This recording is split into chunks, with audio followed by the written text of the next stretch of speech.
आपण पाहत आहात शिवभीमक्रांती महाराष्ट्र न्यूज चॅनल। परभणी शहरातील जिंतूर रोडवरील अन्नपूर्णा मंगल कार्यालयात महाराष्ट्र प्रदेश राष्ट्रवादी काँग्रेस शिक्षक सेल शरद पवार गटाच्या वतीने आज 25 ऑगस्ट रोजी शिक्षक संवाद मेळाव्याचे आयोजन करण्यात आले होते। या मेळाव्यास प्रमुख मार्गदर्शक म्हणून खासदार सुप्रियाताई सुळे या उपस्थित राहणार होत्या, परंतु खराब हवामानामुळे त्या उपस्थित राहू शकले नाही। यावेळी मंचावर राष्ट्रवादी काँग्रेस शरद पवार गटाचे जिल्हाध्यक्ष विजय गव्हाणे, माजी आमदार विजय भांबळे, प्रदेश उपाध्यक्ष भीमराव हत्तींबरे, शहर जिल्हाध्यक्ष जाकीर लाला, विकास लंगोटे, प्रेक्षाताई भांबळे, शीतलताई सोनटक्के, DR तुपसमुद्रे, मनीषाताई केंद्रे तसेच या कार्यक्रमाचे आयोजक तथा मराठवाडा अध्यक्ष शिक्षक सेलचे किरण सोनटक्के उपस्थित होते। यावेळी बोलताना ऑनलाईन प्रणालीद्वारे खासदार सुप्रिया सुळे यांनी शिक्षक बांधवांना संबोधित करताना म्हणाल्या की शिक्षकांचे प्रलंबित प्रश्न शासन दरबारी पाठपुरावा करून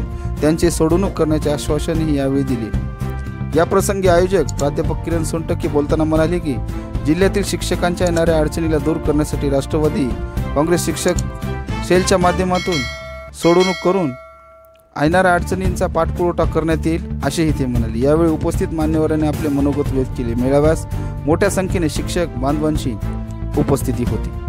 पाहूया सविस्तर वृत्तांत शिवभीमक्रांती महाराष्ट्र न्यूज निर्भीड निपक्ष वृत्तवाहिनीवर। माझं जर असं मत आहे की हे गृहमंत्र्याचं फेल्युअर आहे, शासनाचं फेल्युअर आहे, मुख्यमंत्र्याचं फेल्युअर आहे। कुठंतरी आज पेपर जर उघडली तर हे पानभर बातम्या एकाच बाबतीतल्या बघायला मिळतात। एक शिक्षक म्हणून जेव्हा मी पाहतो माझं काळीज पिळवटून निघते ह्या सगळ्या गोष्टी बघून की अशा गोष्टी नाही घडायला पाहिजे आणि याच्यासाठी काहीतरी शासनानं कडक पावलं उचलणं गरजेचं आहे। ओके सर, प्रचलितनुसार पुढचा टप्पा भेटणार आहे का असं काही प्रचलित शिक्षकांना?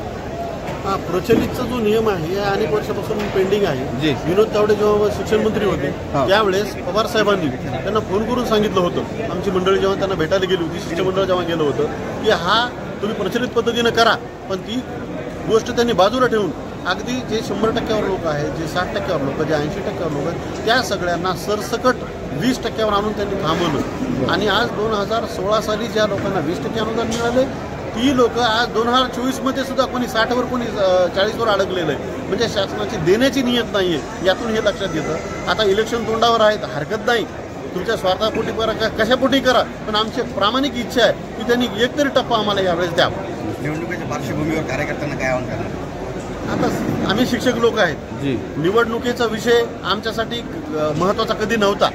आम्ही आमच्या ड्युटी करण्यामध्ये परेशान असतो, पण आज आम्हाला महत्त्वाचं यासाठी वाटतं की आमचं तारणहार कोणीतरी तिथं यावं, आमच्या अडचणी जाणून घेणारं कोणीतरी यावं, आमच्या अडचणी दूर करणारं कोणीतरी यावं। म्हणून आज आमच्या अडचणीची जाणून घेईल आणि जे आम्हाला शब्द देतील निश्चितच ते सरकार उद्या येईल अशी आम्हाला अपेक्षा वाटते। सर, आम्ही अजून असं ऐकण्यात आहे आपल्यासारखा व्यक्ती सर शिक्षकांकडून विधान परिषदेवर गेला तर खूप काही उशीर, काय वाटते सर याच्याबाबत? मी खूप लहान माणूस आहे, शिक्षक माणूस आहे मी, एवढी सर आपण शिक्षकांचे जाणकार आहात, समाजाचे जाणकार आहात, पण एवढी मोठी अपेक्षा मी माझ्या आयुष्यात मी कधी केली नाही, कधी ते स्वप्नही किंवा तो विचारही माझ्या डोक्यात आला नाही। फक्त एवढं भविष्यात संधी भेटली तर सर फक्त एवढंच आहे की माझ्या शिक्षकांची सेवा मला करायची, शिक्षकांच्या अडचणी सोडवण्याचं मला काम करायचं आहे। आणि राहिला प्रश्न पक्षाच्या जबाबदारीचा, पक्षानं कुठलीही जरी जबाबदारी दिली, मी पवार साहेबांचा निष्ठावान कार्यकर्ता आहे, मला जी जबाबदारी दिली ती मी तितक्या इमानदारीनं प्रामाणिकपणे पूर्ण करणार आहे, मग ती कुठलीही का असेल। Thank you sir.